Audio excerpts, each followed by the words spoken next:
Hello दोस्तों, प्रणाम। Sheela Tiwari APCR channel पे एक नाच गीत गाओ जाते हैं। आपको कैसे लगे लाइक करना, कमेंट करना, शेयर करना। बहुत मज़ेदार है। चलो। मिर्जापुर में कैला गुलजार हो कचौड़ी गलिया सुन कैला बालमू।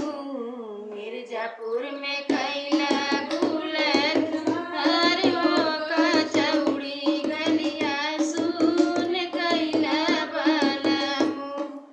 तोहरे करन मोरा टिकवा हेराने, तोहरे करन मोरा टिकवा हेराने।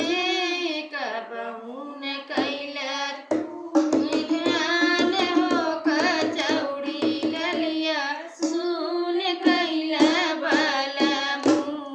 कबहू न कैला तू ध्यान हो कचौड़ी गलिया सुन कैला बालमू। तोहरे करन मोर नथिया हेरानी, तोहरे करन मोर नथिया हेरानी।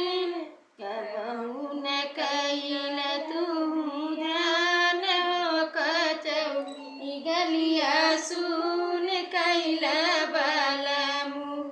कबहू न कैला तू ही ध्यान हो कचौड़ी गलिया सुन कैला बालमू। मिर्जापुर कैला गुलजार हो कचौड़ी गलिया सुन कैला बालमू। तोहरे करन मोर हरवा हेराने, तोहरे करन मोर हरवा हेराने।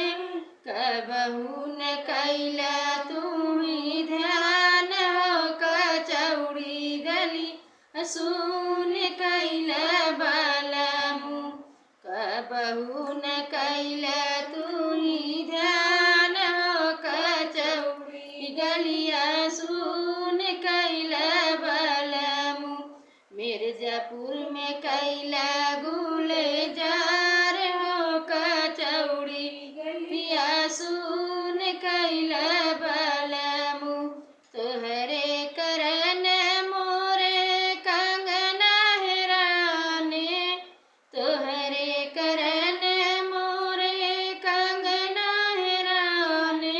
कबहू न कैला तू ही ध्यान हो कचौड़ी गलिया सुन कैला बालमू।